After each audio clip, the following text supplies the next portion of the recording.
well-oiled machine at this point. Yes, Queen. Yes. Oh, we've worked so hard. We've worked so hard. It only took 5 years. I mean, we also got Zoom bombed. That kind of like disrupted us for a couple of years as well. Um, but yeah, it takes a lot of work to support me when I don't tend to stay on script. So there you go. I'm like, there's a wide open field here, and I can go dance and play all over the place. And then everyone's chasing after me, like, Rod, what are you doing? It's We're not that hard. supposed to be over here. Why are you over there? It's like, God told me to go over here. The plant I, ancestors it's gave a, me clear you know, instructions. it's a dangerous space. But no, no, thank you all, always to Karen, to Eric, to all our practice leaders who are holding the space, and thank you to all of you as well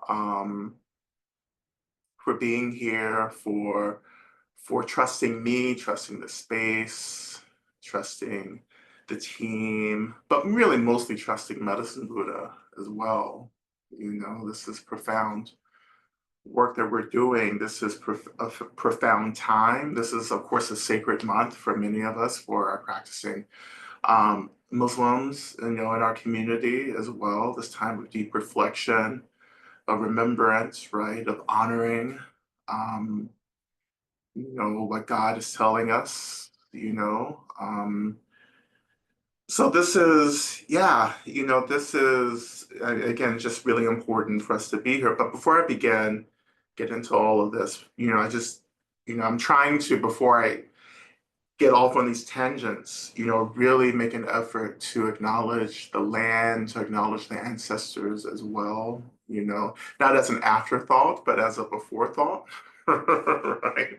But again, just offering deep gratitude to the lands that are holding me, to the traditional lands, ancestral lands of the Creek, Muskogee, and Cherokee people, to the elders, to the communities and caretakers who are still very present on this land, to the spirits, the guardians, who offer me permission to live and to teach on this land. I offer deep gratitude to my ancestors who are also a part of this land, whose bodies are buried on these lands, right? Whose work, whose dreaming made it possible for me to be here with you, right? Not necessarily as like a Christian minister, but as a Buddhist teacher, right? And this was their dream, right? Their dream was for me to choose, to have agency, to choose how to be free, right? And I think ultimately, of course, that is what love is. When we talk about love, I know it feels like everything's on fire in my space, but like all the incense is just drifting up into the camera, But yeah, as I was just saying, it is what love is wanting people to be free, and we have to be careful about policing how we choose to get free, or what that freedom really looks like, right? And so when your ancestors love you, they're just like, you know what, we don't understand what you're doing, but it looks like it's good for you. So we're there for that, right? So deep gratitude, as well, to all the spirits, to all the guardians and everyone, to the elements as well, to the sacred waters. And my ancestors greet your ancestors as we come into the sacred space of learning and practice and deep contemplation, as well. We are coming together to experience freedom through the profound path of Medicine Buddha, but Medicine Buddha being a representation of all the Buddhas being the expression of emptiness itself, right? The expression of space, the expression of energy, right? That all the Buddhas point us back to our true natures, right? And so we're gathered here to practice the embodiment of our true natures, but we're also practicing the remembrance of what we are. So we're practicing remembrance. As we remember, we are healing together. Right? I think one of the things that I always feel like I need to clarify, in my teaching and in my practice, particularly as many of you are finding me through different avenues, right? Is that, when I talk about freedom, I'm not just talking about relative freedom. I'm not just talking about political, social freedom. I'm talking about ultimate freedom together. So when I say freedom, I mean freedom across the board, right? And ultimate freedom, right? This remembrance of what we are, ultimately what we are. We're not necessarily Buddhas. We're states of being, like we're a state, not a thing, right? Or not a person. We transcend these limiting, kind of characterizations, but we are trying to expand back into the state, this very fluid, open, um, ephemeral, powerful state, right? And of course, I don't think powerful is, necessarily the best word here, but like we're trying to let go of what we think we are and who we think we are and expand into what we are, you know, right? And so when I talk about freedom, I'm talking about both of these relative and ultimate expressions of freedom together, right? And I think that can be confusing, you know. As I often say, right, it's like I'm trying to get free, right? And sometimes freedom will happen before justice happens. Sometimes you will wake up, you will remember before, equity, before justice, before, these experiences on the relative level happen, right? It's about being careful about all the ways in which samsara, as an expression of carcerality, is trying to kind of like distract us and get us wrapped up in trying to figure it out, right? Because samsara, right, isn't for us to figure out, right? It's for us to transcend, right? It's for us to awaken within the workings of this carcerality and then to divest from the mental and spiritual ways in which we invest in the violence of samsara, right? Of course, the violence of samsara is really rooted in the lack of clarity, which we've often called ignorance, which we've often called delusion, right? But it's just the opposite of clarity. It's like I'm not clear, and therefore I am investing in ways of being and thinking that actually perpetuate these cycles of violence against myself, against others, right? And that keeps the cycle, the wheel of samsara spinning. Right. And at some point, you have to start lifting out of this. You have to start lifting out of the trauma. You have to start getting clear about what's actually going on. You have to start believing and developing a deep faith in what you are. Right. You have to believe that when you look at this picture of Medicine Buddha, when you see an image of Tara as you see behind me, you have to understand that that's a reflection of you. You're looking in the mirror. Right. That's not to say that like you're like this green woman sitting on the lotus or this blue guy sitting on the lotus seed. That's not what I'm saying. I'm saying because their manifestations in themselves are just illusions, right?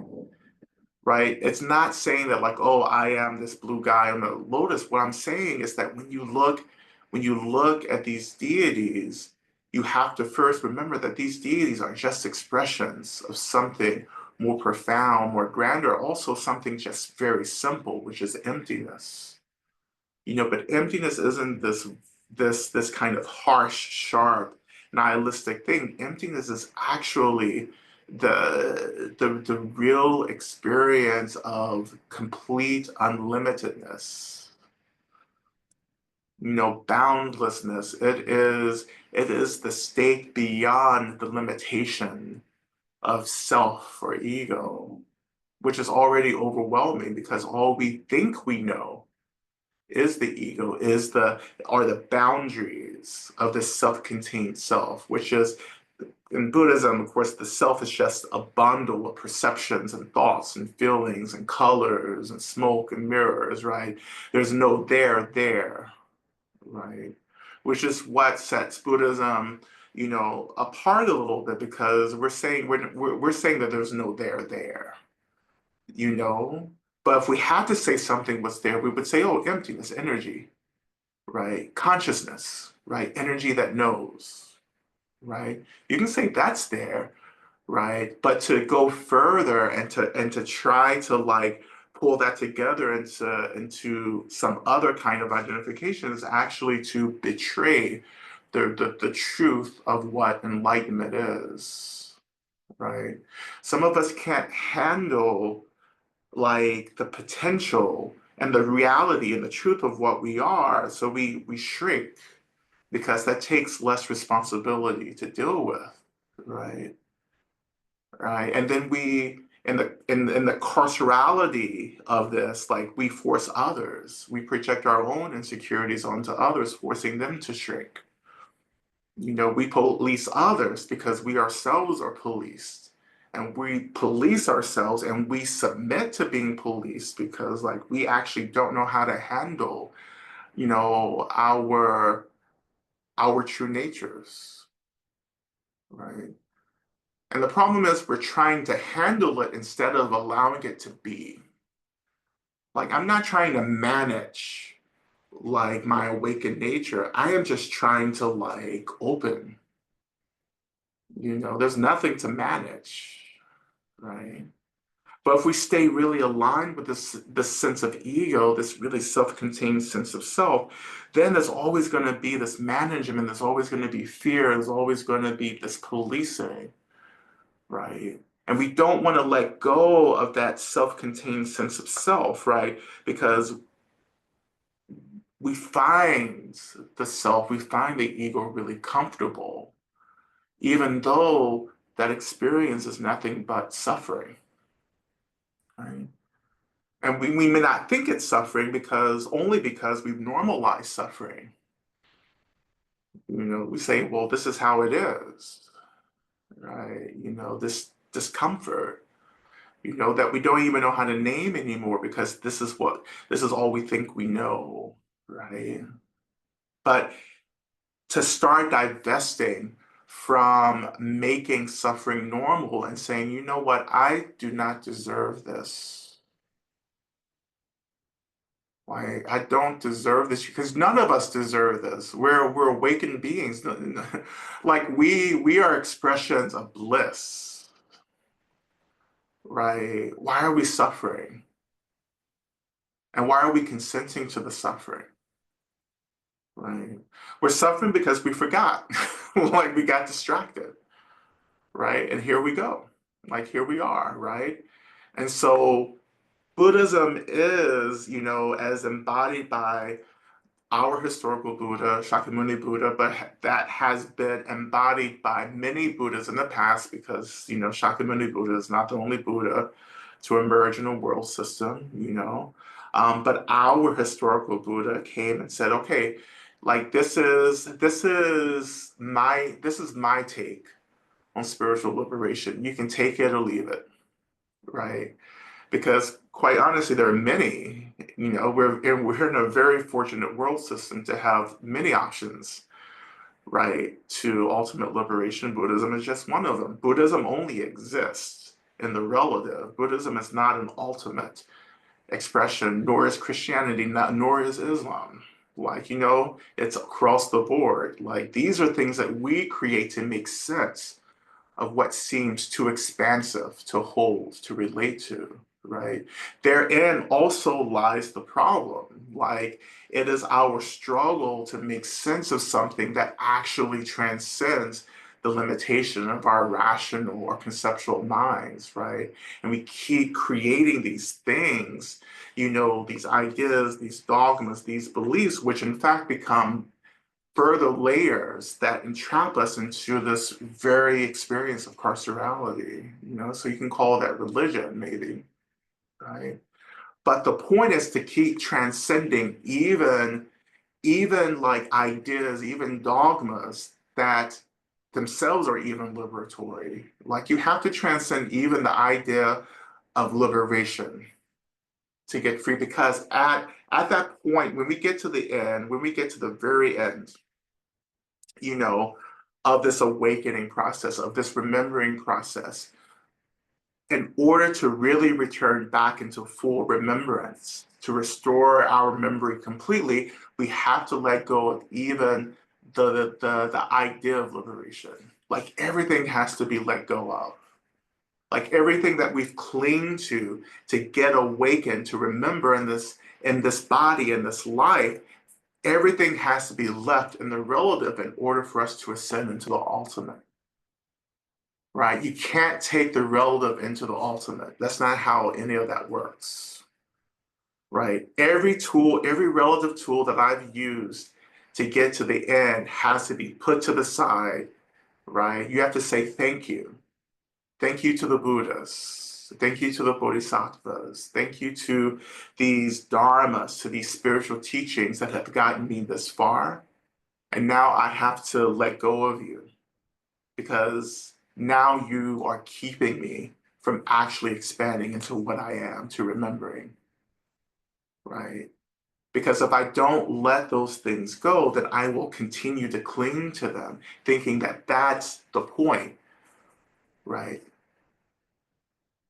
Right. Liberation in itself, like, it is the state, right? Not the thought about the state. That's the goal. Like, you have to let go of the, thinking about the thing and become the thing, right? And I think that's terrifying for a lot of us, to become, because that's really what this is all about. You have to become, right? You have to stop thinking about it and become. If you're talking about freedom, great, but when are you going to be free, right? When is that going to happen, right? And again, like, as I have often said in the past, you can get free in an unfree world, right? Because the world isn't really an obstacle. The world is not an obstacle. It's how I feel about the world. That's the obstacle, right? Because in Buddhism, it's not the thing that's the problem, it's my relationship to the thing. If I think the world is in the way, then the world will be in the way, right? Because we drive this through conceptual thought, right? And so, like, if I think this wall is real in front of me, then it will be real and it will keep me from getting to the other side of it, right? But we have to change our relationship to the thing itself. I'm not trying to get rid of anything. I'm trying to change my mind about the thing, right? I change my mind, I change reality. But the changing of the mind is just a redistribution or a reinvestment in leaning into the emptiness instead of leaning into the realness of everything. Like, do you get that? You know? There's no spoon, right? Don't start, Sharon, right? There's no spoon, nor is there any bending. Like, who's doing the bending? Nothing's bending.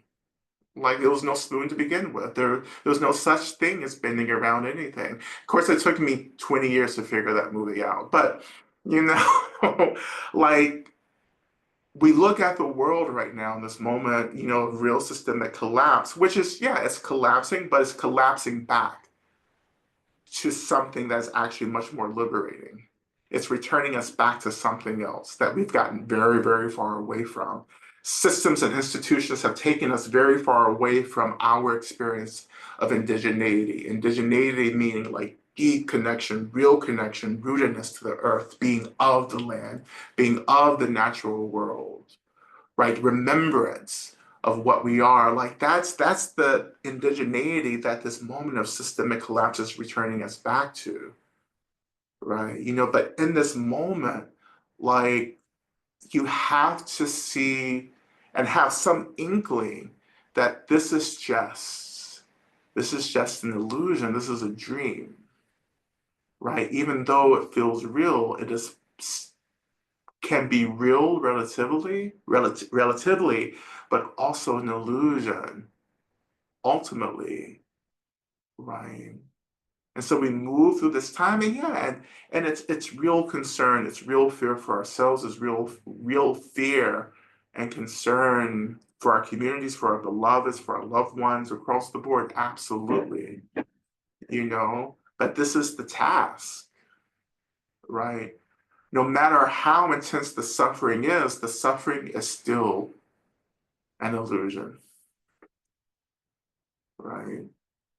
And you have to come into a balance where we're holding the realness of everything with the illusion of everything, which again is the expression of the Heart Sutra. And the Heart Sutra drives all of Dharma, right? It is and it ain't. How do you move through the world? How do you move through real grief? How do you move through real trauma? How do you move through all of that and take it seriously? And at the same time, understand that all of this is just the arising of emptiness, energy, and space, right? Because we're not trying to bypass one for the other, right? We're not trying to get stuck in the materialism of this because that's a dead end. That's real suffering, right? Nor are you trying to bypass everything into this nihilism, right? Because that's also suffering, right? These extremes for us in the relative have to be brought together into the middle way, into the middle. Of course, Buddhism is the middle way, right? As exemplified by this Heart Sutra, we have to come into the middle, right? And the middle is a place of intense nuance, right? And there is a precision here that we train in for many lifetimes to hold this, right? There is a subtleness, right? It's a nuance, it's a felt experience that transcends the conceptual mind. It's something that's felt. And when it's felt, it feels so deeply integrated into our bodies, into our minds, right? And it's so deeply integrated that you can't even name it anymore, but you move with it, you dance with it, you move through the world saying, oh, yeah, this is real. And at the same time, I have this feeling that there is something else happening, or something not happening, rather.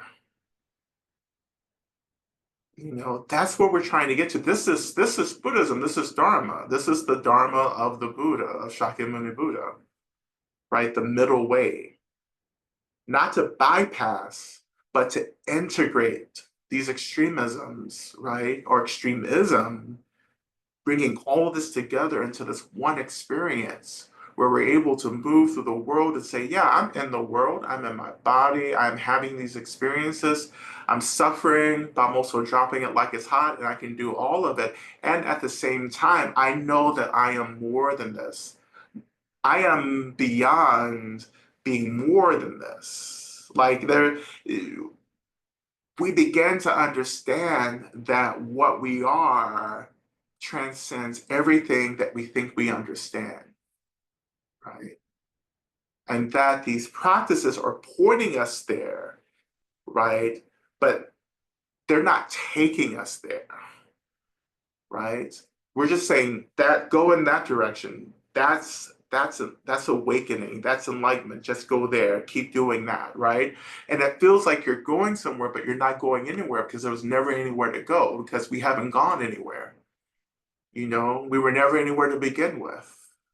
Like we are just here, right? We're here in a place and there's no here, but we're still here, right? Can you say that like I am here, but at the same time there's no here, right? I'm trying to walk the unmistaken path of Dharma, but I'm not walking, and nor is there a path anyway, right? Like, what does it mean to be here and just to say, just to, I don't know, like just to be here, to feel the seat under us, right? To feel kind of like, I don't know, supported, to feel the foundation of the land under us, right? And to say, in this moment, in this experience, is awakening, right? I am already awakened. I am already experiencing emptiness. I just have forgotten what that was, right? Enlightenment is right here, right? But I'm so distracted now. I don't get it because enlightenment, this awakening, is so subtle, right? And I have to get really still, right? And this is what when we talk about levels of consciousness, the states of consciousness that we, would study, particularly in early Buddhist literature, right? We talk about these levels of consciousness, right? And I don't know how teachers are teaching about the levels of consciousness because I don't. I mean, I'm not trying to say anything negative because it's like I want to respect everyone. I've turned over a new leaf today, which will probably be turned right back tomorrow. But like, I'm not going to say anything negative. If you were at Harvard, I had a lot of stuff to say negative. Some of you joined me this weekend at Harvard when I was giving a talk. I had a lot of heat for everyone. But now I feel a little cooled down. I would simply just say, like, everyone talking about these levels of consciousness and levels of awakening, I don't know how they're doing that. They must be just reading out of the book, But we talk about these levels of consciousness. All it is just like deeper and deeper perceptions of awareness, right? Which are really rooted in stillness. Because nothing's really happening. But in our minds, we think it's happening, right? Nothing is happening, right? And our practice is really about inviting us into the stillness, you know, and that stillness, right, being within this illusion itself.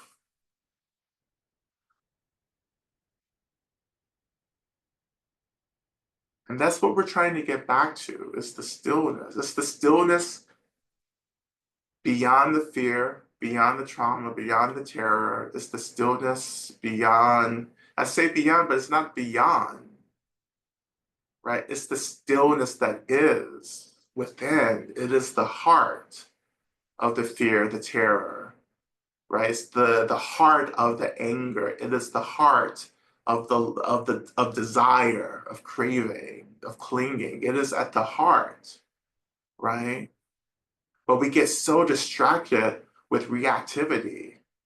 We think because we feel it, we have to react, and that's what we're trying to disrupt, right? You only disrupt that by actually learning how to hold, how to be with, how to experience these energies, right? And as you're training to experience more and more of phenomena without reacting, without flinching, without running away, or without clinging, right?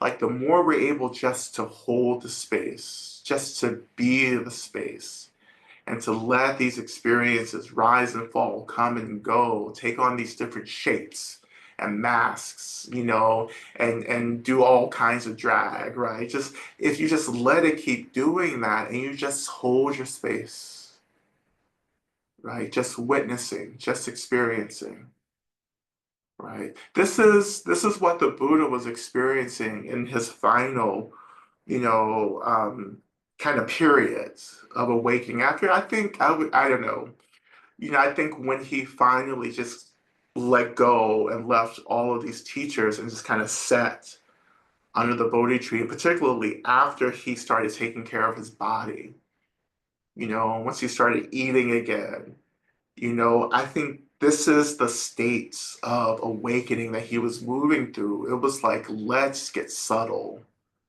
let's get clear, let's get still, right? And the deeper he got, the more he was moving through like Mara, right? Which is doubt and fear coming up. It's like, no, even the doubt and the fear has to be held and tended to, right?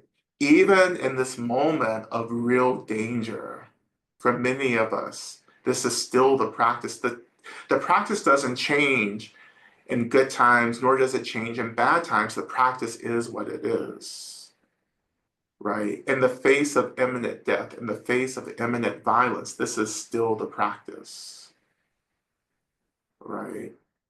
Even as we are transitioning, right, from the material world, right, into the spirit world or the bardo, like this is the practice. This is the ultimate death practice, is the stillness, right? How can I shift from one experience to another, which is all death is. It's just a shifting, right? It is a changing of a thoughts, right? It is the shifting of a breeze, right?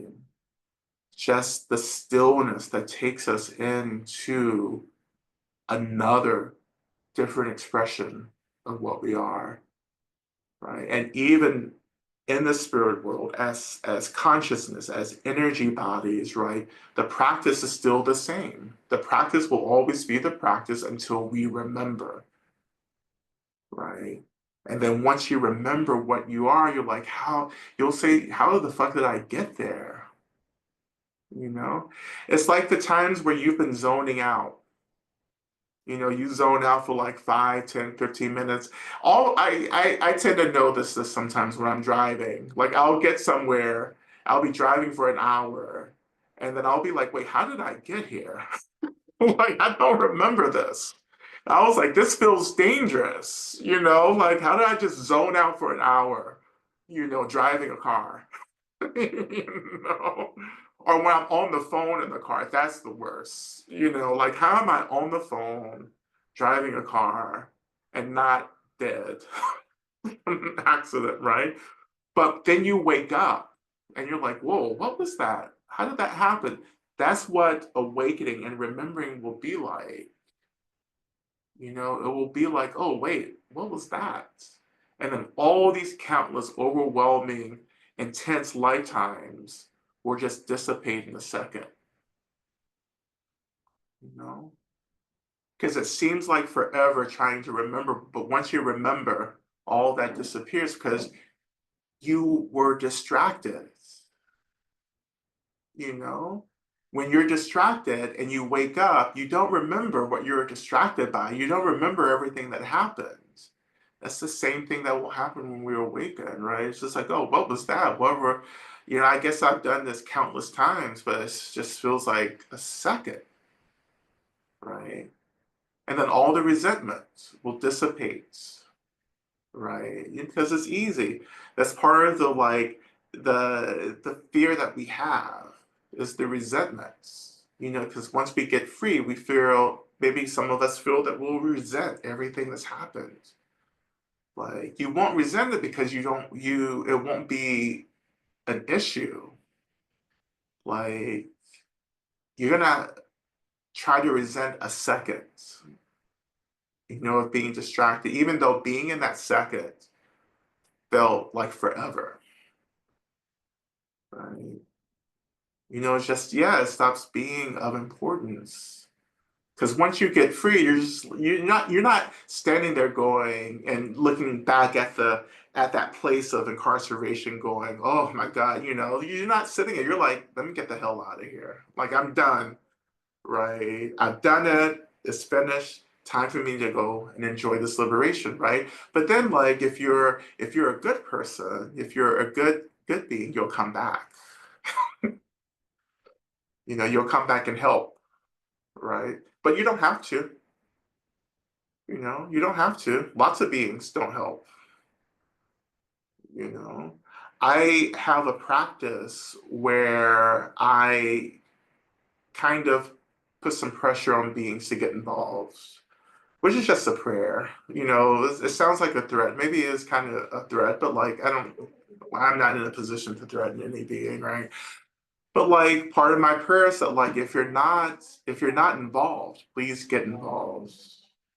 There are ancient beings, ancient spirits on our lands all over this planet who just aren't involved. There are beings who hate humans, who are quite powerful, who can actually be of a lot of help, but they just like, we're not fucking with humans, and I'm part of like a community of people, different traditions who are, we try to get those beings involved. We try to like reconcile, like we're asking, please get involved right now, please help. I know that humans, have created a lot of harm, but can you come back to us? Because we really need you right now. I would suggest adding that prayer, into your practice. Like if you're not involved, please get involved. Please help, you know. And this is why we make offerings, this is why we do, some of the ceremonies that we do, because it's a way to reconcile the harm, that our ancestors did, right? The harm that we were complicit in past lives. I've had to do a lot of that, you know. Um, but it's really, we need everyone. We need all the beings on board right now, right? To be of help. So I don't know, like I wasn't planning to say any of that as per usual, but I just felt like I needed to clarify, because I think some of us are getting our traumas are taking over, and sometimes when your trauma takes over, you try to pour your bitterness into my cup, and I'm not accepting bitterness any longer. I've said what I said, right? And there's no more of this kind of going back and forth because we're in crisis. Some of you think some of you. I'm not saying you, like I'm just saying in general. Like some folks need to get real about shit. You know, like some of us don't know how to function in crisis, and when you're in crisis, you get focused. you know, like you're just like, okay, this shit needs to happen. We can have this kind of conversation once we get to the other side, because Harriet Tubman wasn't like stopping in the middle of the forest having sessions with folks. She was like, listen, we're going to run.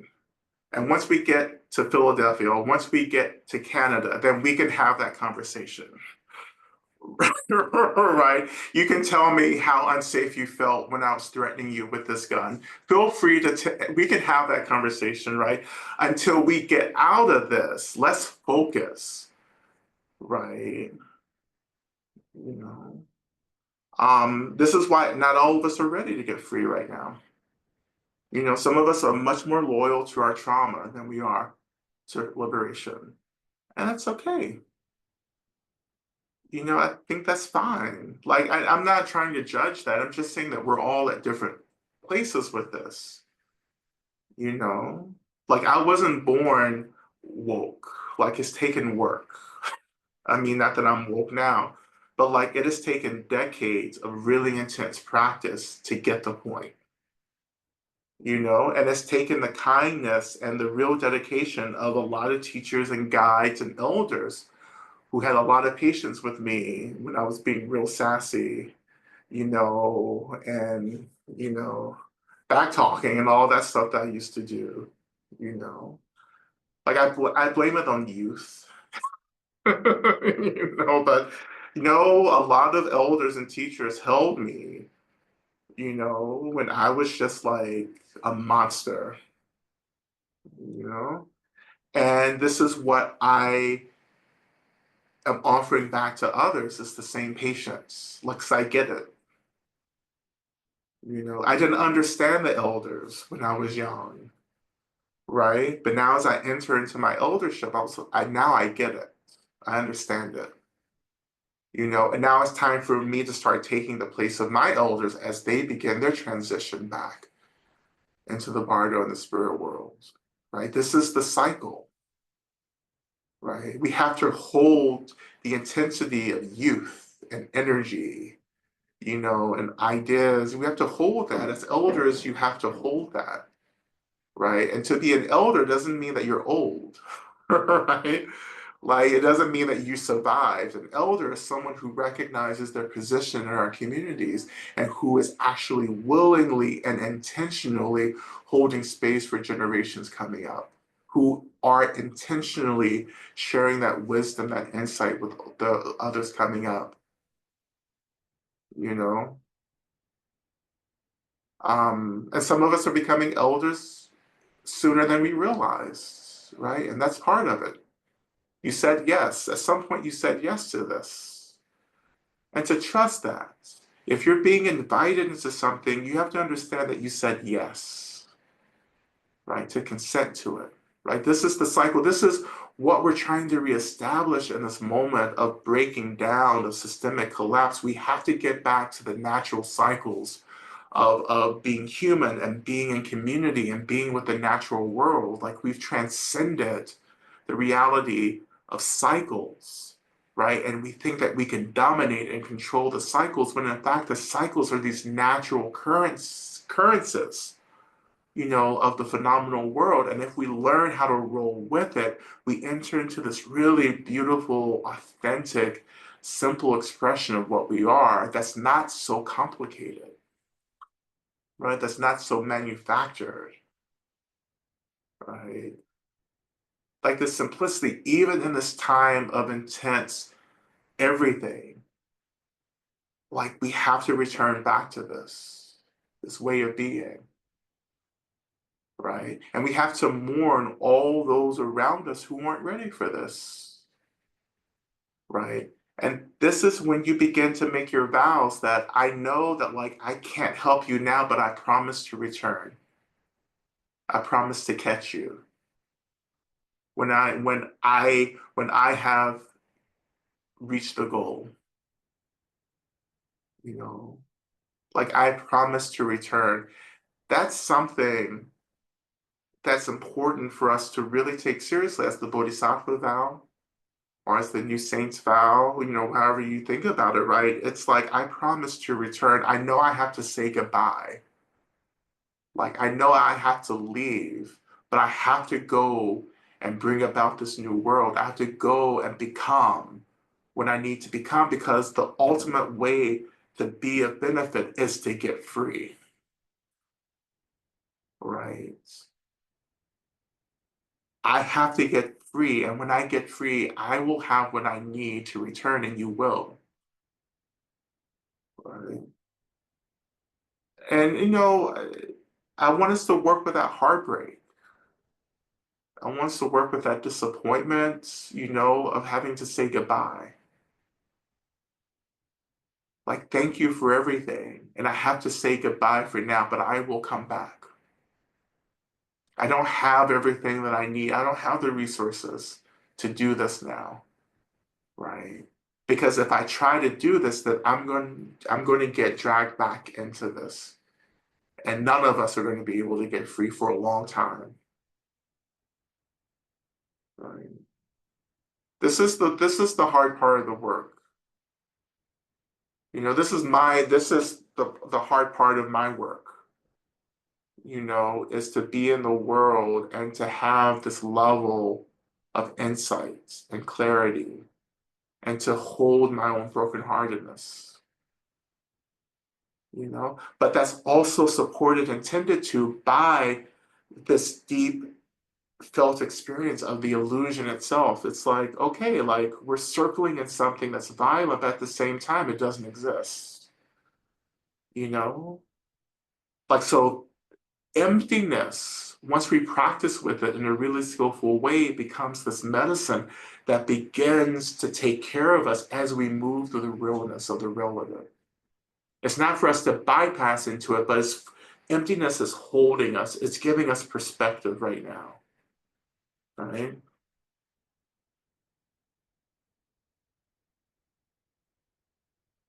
And you're gonna, and to hold the heartbreak of getting free, and at the same time having to, having to get free while at the same, well, let me see, rephrase it, experiencing awakening, at the same time realizing that this experience of samsara, the carceral state, just keeps spinning. You know, that's another kind of heartbreak. But you have to get free, because without that remembrance, without that awakening, you'll never have all the tools that you need. Right. And again, there is no being that exists that can completely disrupt samsara. That is not possible, because samsara is very much a personal experience. It's personal and collective, right?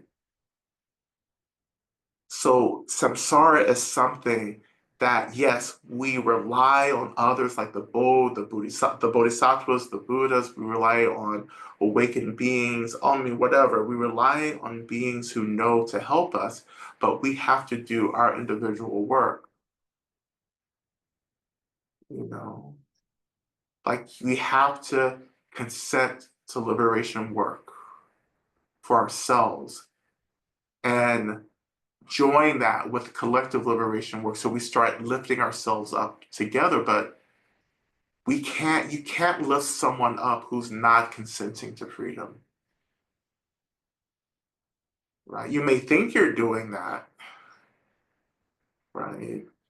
But at some point you're going to have to show some receipts, right? Like, because again, this is a very personal thing that I have to reconcile for myself. And being inspired by others who are doing it, who have done it, right? But I have to reconcile this for myself, you know.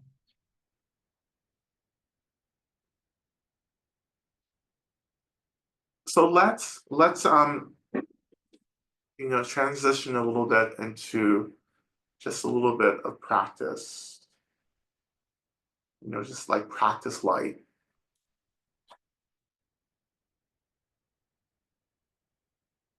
But beginning with just reflection, you know, just taking like 2 minutes. Let's take 2 minutes and just reflect. Like what's landing for you? What are you wrestling with? What are you struggling with?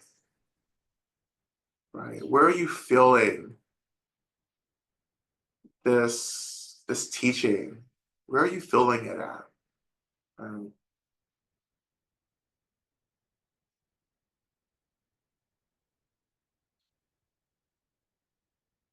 and as you're feeling into this, call in the earth, call in the land to hold you, call in your benefactors.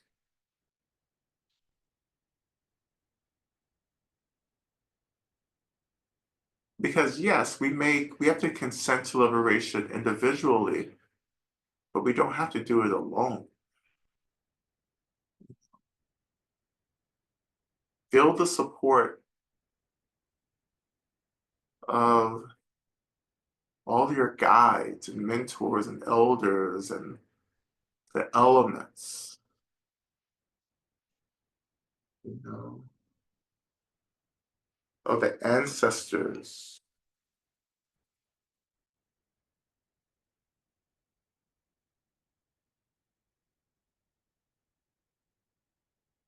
Getting to this place where you're feeling how the universe is cheering you on.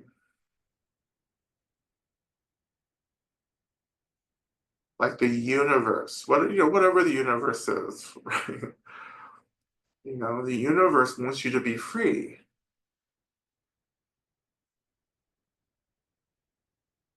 And this is also, as we are beginning to study and seek in Blessed Slay, like the practice of Mahamudra. Mahamudra is simply understanding that the phenomenal world is always pointing you to liberation if you can just pay attention. The phenomenal world is showing you how to be free if you can just pay attention.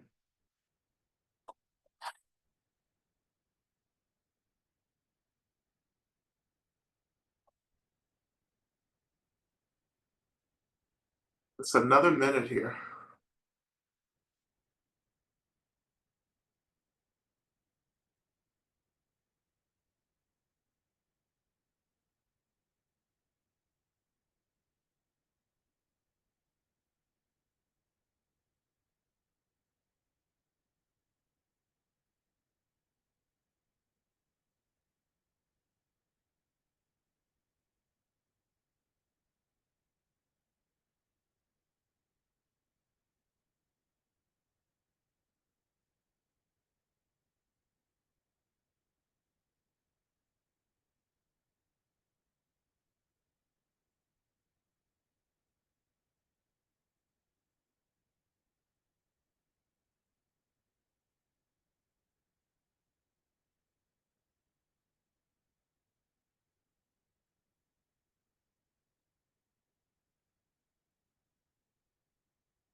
A couple more seconds.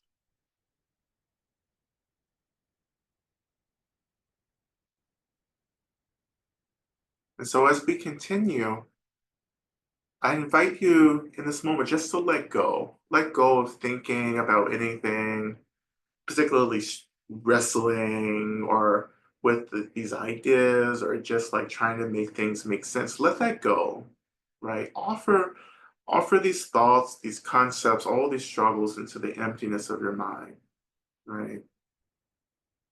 And come back to this place of resting.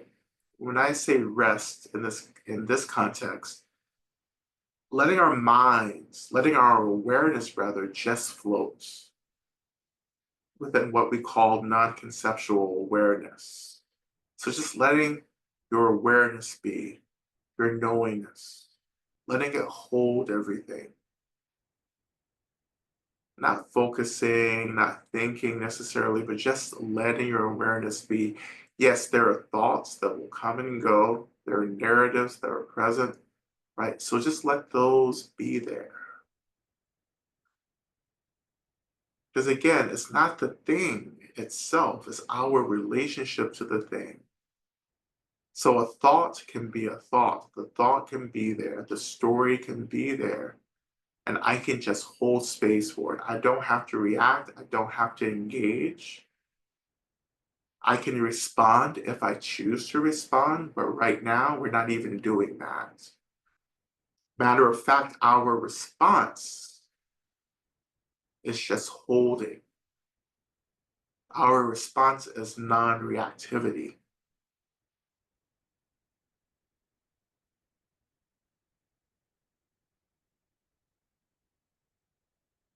This is the space that we're trying to get to.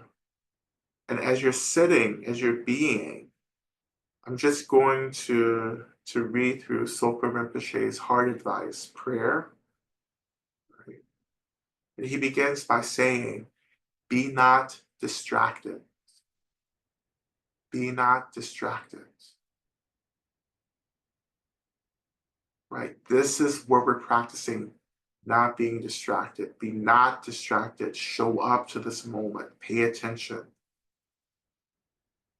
And you can feel, absolutely feeling, experiencing, right? Is also a part of this work of holding space. We're not trying to like push anything away necessarily. Of course, if it feels overwhelming, then of course we respond by taking care of ourselves, by regulating ourselves. But for the most part, experiencing, feeling is okay because feeling is beyond thinking, it's beyond the conceptual mind. It's just this experience is something that's felt, but not thought about.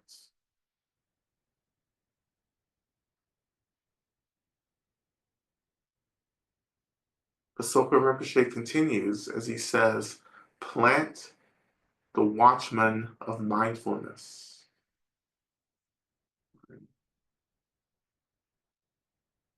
Plant the watchman of mindfulness, or the watch person, or the guard. Plant the guard of mindfulness, of knowing, of awareness, right?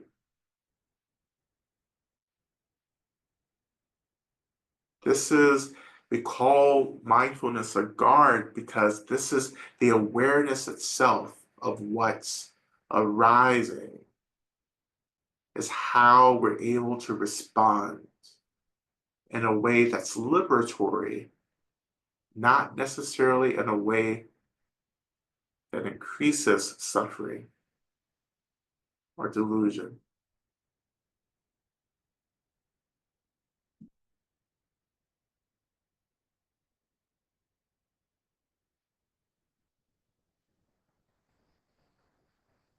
And Rinpoche continues by saying, on the path of distraction, the thief of Mara lies in wait. Right? So on the path of distraction, doubt arises, fear arises. And again, Mara, our fear, our doubt is not the problem. It's our relationship to it. So let doubt be there. Let the fear be there. Let the grief be there. It's okay.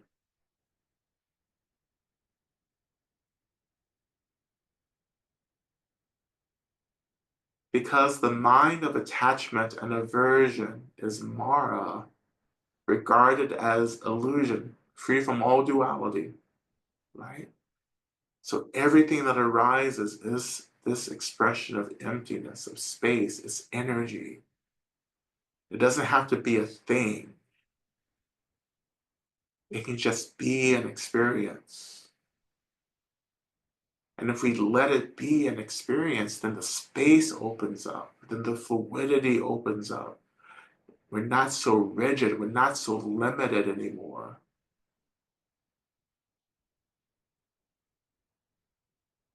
As Rinpoche continues, it says, once your own mind is known to be primordial purity, free from contrivance, there is no other Buddha. Right? So when we begin to experience this unlimited experience of the mind, this this emptiness, this space, that everything is just energy arising in space, right? Once we begin to experience that, we are meeting the Buddha. And that Buddha is simply the nature of our own minds. Because the Buddha was never a person, the Buddha was never a thing. Right? If you think the Buddha is a thing, you have to kill it. You have to sacrifice it. Because if you think it's a thing, it's in the way. The Buddha is just an experience. It is a state. You are that state. There is nothing in the way of you and this primordial state except for a thought.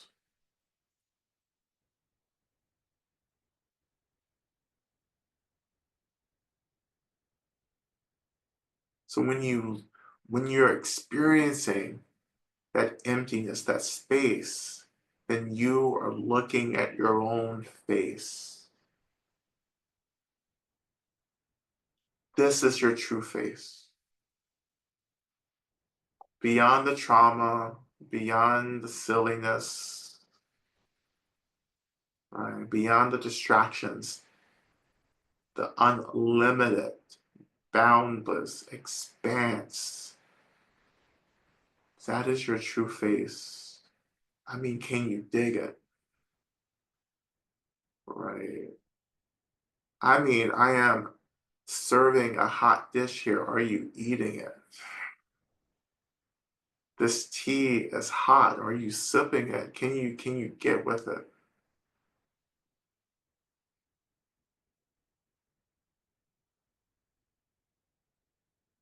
There is nothing else to realize.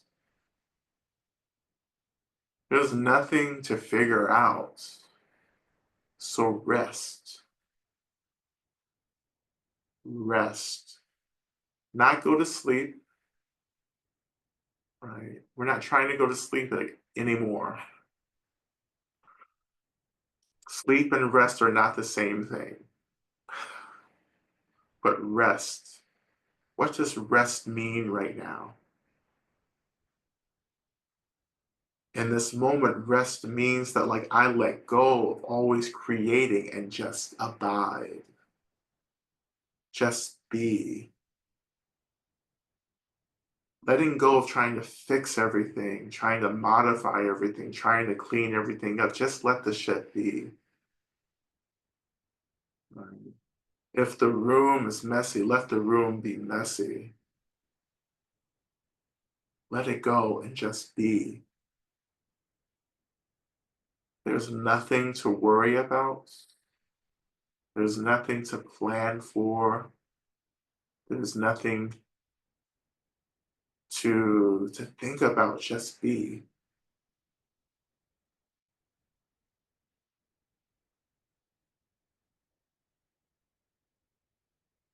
Ms. Rinpoche continues saying that this is spontaneous non-meditation. This is it. I mean, can you dig this? This is it. Spontaneous non-meditation, because meditation doesn't exist either.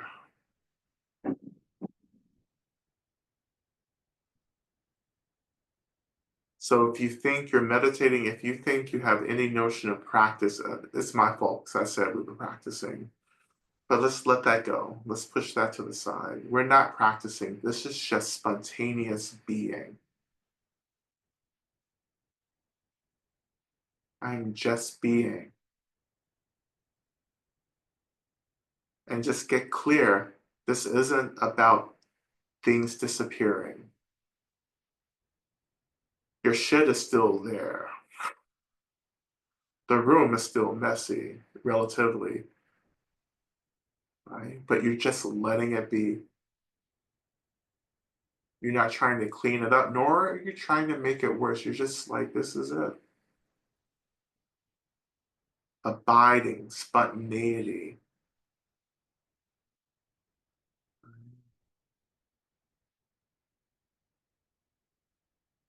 To notice and to allow it just to be.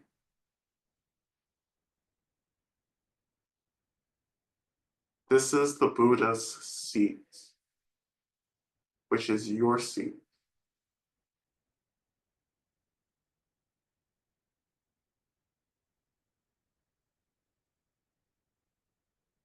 So we'll just abide here.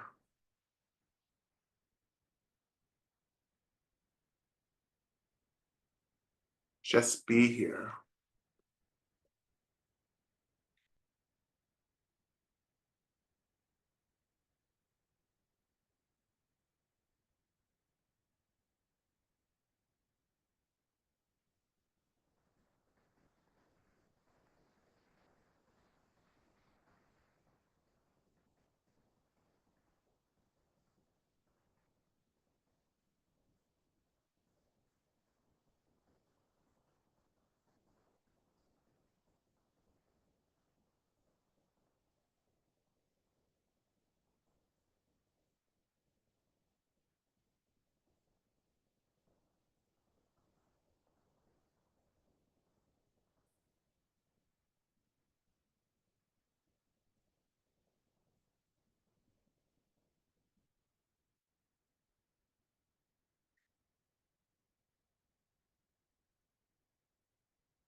So in this stage, I want you to maintain exactly where you are, right?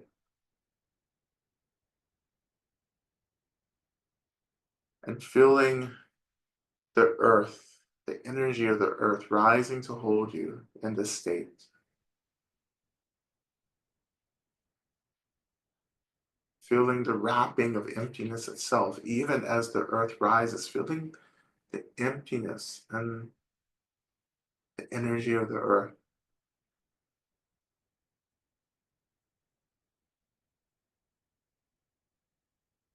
I'm going to begin to offer our prayers. And in this space, as I offer the prayers, as you hear the prayers being offered, just let them go. Even if it's our prayers, right? You hear them, you experience the energy, you experience the words, and then just let that energy return back to emptiness. Because in our praying, we are we're really doing this work to shape emptiness around healing, around liberation, instead of always shaping emptiness around these carceral and limiting and rigid experiences.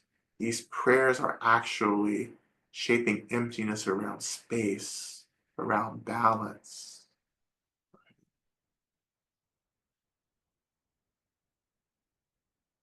And so, in our prayers, as I begin to uplift these prayers, I am calling into emptiness itself, and emptiness being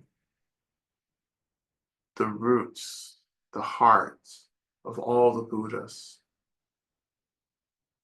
right? The nature of every being who is about returning back to emptiness and helping as many beings as possible remember what they are. I call to you that these prayers begin to call all of us back into balance, into healing, into liberation.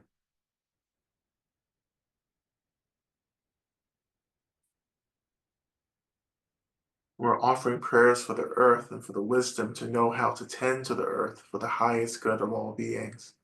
Offering prayers for Lama Rod and Sangha, may we be able to continue the work with love and care. Prayers for E to be able to access a car to connect with their beloveds and extended community. Prayers for G to find the love and care they need to be tended to through a season of low mental health.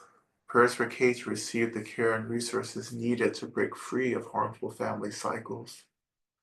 Offering prayers for my mother to escape from the familial cycle of violence and be able to return to her ancestral home. Offering prayers for my brother to disrupt the cycle of violence within his own life and choose healing. Offering prayers for myself to get enjoyable and sustainable work and to be resourced enough to get my passport, to support myself and my community, and prayers for me to generate courage and clarity about the path I must take. Offering prayers to all those who need help letting go and mourning what was to transition to greater good. I humbly ask for prayer to help me finish my current life stage with grace and move with an open heart and mind to what is next. Offering prayers for Shannon and her family as they support one of their matriarchs in passage into the bardo from lung cancer. Offering prayers to all beings and creatures all over the world, prayers to Mother Earth. May our hearts continue to open fully, and may we reawaken to our divine presence. May peace and love prevail within and without. Offering prayers to my sister Phoebe, who enters the bardo about 40 days ago. May she finally know peace and liberation. Om Ahom. Prayers to the Creator to soften the rigidity that I'm clinging to so that I can better show up from a place of love and kindness. Offering prayers for Jonathan Stern as he starts his transition to dying. Offering prayers for Angela Lapierre, as she releases the trauma of being in a psychiatric hospital. Prayers for myself, may we transition this eclipse with grace and self-compassion. Offering prayers for Z, may they be supported and connected to the souls who need them as they create a space of radical dreamers to be free. Offering prayers for my dear friend Diane, who has been diagnosed with stage 4 liver cancer. Please let her make the most of her time here and enter the bardo in the embrace of love, compassion, wisdom, and freedom. Offering prayers to heal all the hate in the US and globally. Help these fascists and haters wake up to compassion and interconnectedness. Help them to resolve the collective karma in their lifetime peacefully so we can live in love, compassionate unity, freedom, and peace. Prayers to heal the trauma happening on a global scale because of fascism, climate violence, capitalism, and hegemonic supremacy. Medicine Buddha, please hold us in our hearts so we can imagine and actualize a better world. Prayers for navigating and healing my CPTSD and debt as I start a new chapter. Please help me trust the process of life again. Offering prayers for M to disrupt the distractions and do the work to get free. Offering prayers for Kelly, prayers for Nikki and her family, with what they're going through. Prayers for Chris, prayers for SP, prayers for gratitude for the hardships that are making me stronger. Prayers that I may be the very best mom I can be for myself and my daughter. Offering prayers for Teddy to be strong and healthy. Offering prayers for Roxy to be engaged and connected and joyful in her life. Offering prayers for B, T, J, S, and M. Offering prayers that I find a good, well-paying job and or a path forward in chaplaincy that I can sustain. Offering prayers for Cindy to be cancer-free and have a long life. Offering prayers of gratitude for all I have supporting me. Offering prayers of gratitude for my beloved daughter. Offering prayers for financial abundance for myself. Offering prayers for liberation for all suffering from anxiety and fear. Offering prayers for the well-being of all. Prayers for ease, quick rehab, and return home. Prayers that I may recognize my true nature and be of benefit to all. Offering prayers for my own protection from an abusive ex and a job that takes all of my care and attention and leaves me feeling burnt and depleted. May I heal so that I can find liberation and be of truer service to all beings. Offering prayers for E, who had an abnormal scan, and will need more imaging, that her health be completely restored and the cancer be fully eradicated and not return. Prayers that her spirit and body will be strong and well. Offering prayers for A, who is navigating a challenging family situation, that all misunderstandings and pain be completely resolved, and that all will find healing. Offering prayers for all those who are being unjustly arrested and deported. May they be safe and mayhem be free. Offering prayers for my own feelings of vulnerability, as I'm in an extremely dry climate with very high winds today, making the fire dangerously high. Prayers for all the others impacted by climate chaos, and prayers for those who are disabled or chronically ill who are navigating evacuations due to climate or housing insecurity. Offering prayers that I find and feel my confidence, resilience, and clarity during a time of so much fear, and of course that I feel my humor. Offering prayers for all gender expansive people that they may be safe, protected, and cherished. May all barriers to their complete liberation and thriving be swiftly removed. Offering prayers that I continue to heal and receive the support and financial abundance that I need for care for myself and my recovery. Offering prayers for peace within me and in and surrounding my home. Prayers that I'm not being gaslit by violent neighbors and that the meds work. Prayers that I can rest deeply to replenish my stores each night and express joy as resistance on the way to liberation each day. Prayers to continue to lift and uplift as I continue to be held by Ma. Prayers for all beings in all realms to be free and for the end to all forms of carcerality. Prayers for Lama Rod, Dharma keepers, and for the beloved community. May we continue the work and the work until no one is left behind. Prayers for support and protection over the next couple of months. Prayer for my own health as I recover from COVID. Prayers for people of Southwest Asia and suffering that is being inflicted upon them by my tax dollars. Prayers for H that he get the new job that they have been hoping for, that they may get the job that they've been hoping for. Prayers for Matthew, Annette, Kathleen, Nellie, Elder, commons and all incarcerated beings. Prayers for all beings. May we all be well and know peace. Prayers for gratitude for all those beloveds who have come around the H family. May the support and kindness and resources continue to pour out. Offering prayers for all who are hungry. May they have food. May we all work towards a world where we believe in the bounty of enough and are inspired to generosity and justice.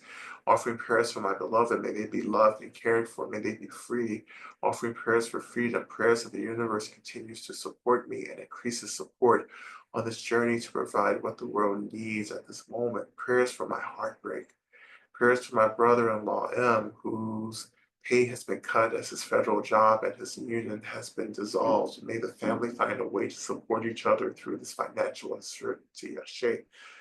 Prayers for all who are in prison or otherwise entangled in the carceral state for speaking out against genocide. Prayers for John Sewell, who entered the Bardo Friday morning and has started caring Bearden and their family at this time.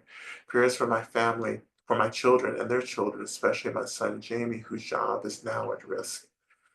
Offering gratitude for Lenny Peltier's return home last month after 50 years in prison. Prayers for my health, mental and physical, as I heal and can be more available for the work with others in their healing.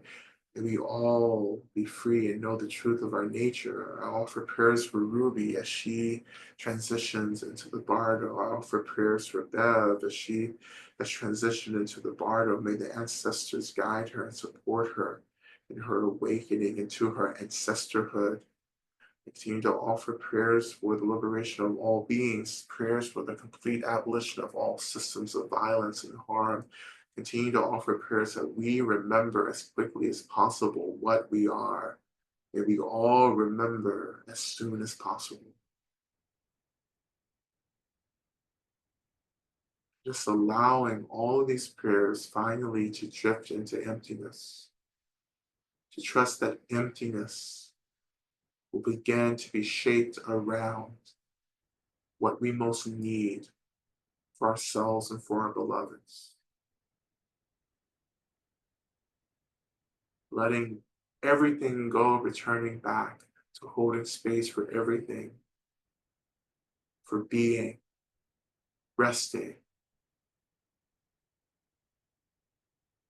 And as we rest, understanding that we can indeed consume the chaos by holding it, by offering everything space so that we can eventually respond in a way that is liberatory, not carceral.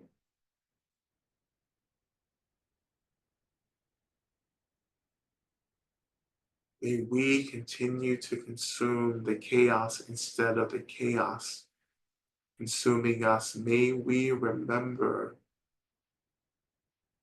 that our minds, our awareness holds everything.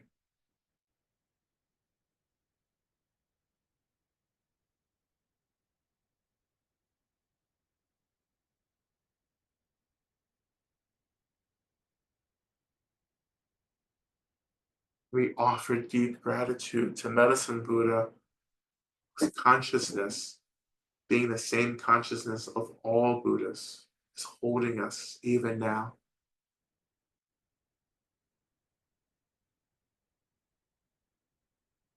Om and La Sangye Kino Soha, Medicine Buddha, please continue to hold us, to gaze upon us. Continue to reveal our true faces.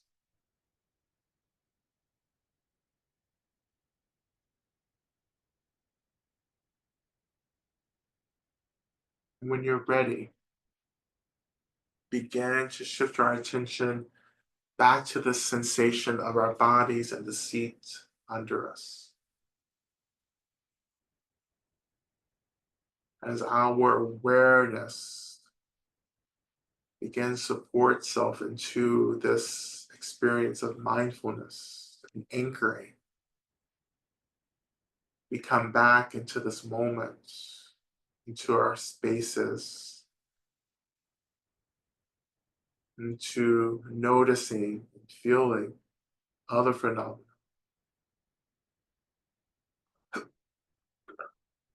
We offer movement and breath back to our bodies, gently reawakening our bodies, distributing energies, and bringing everything back into balance.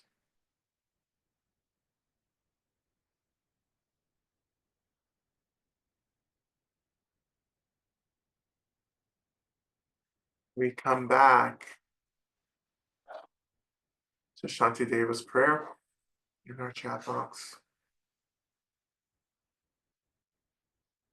We'll recite 3 times.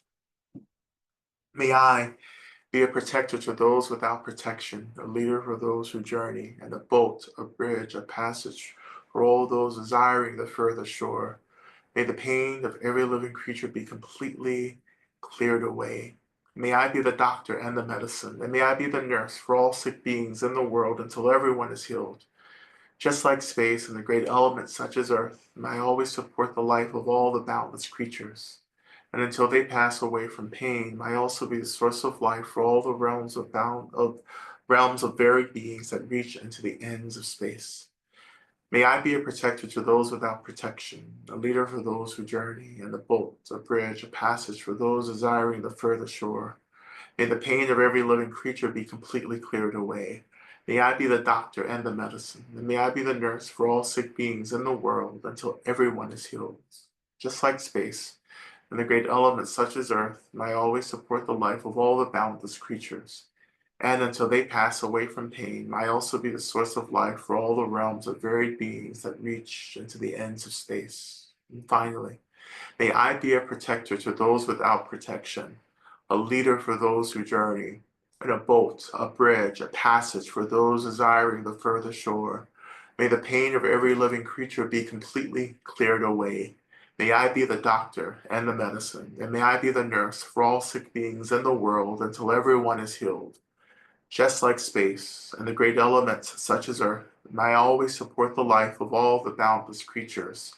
And until they pass away from pain, may I also be the source of life for all the realms of varied beings that reach unto the ends of space.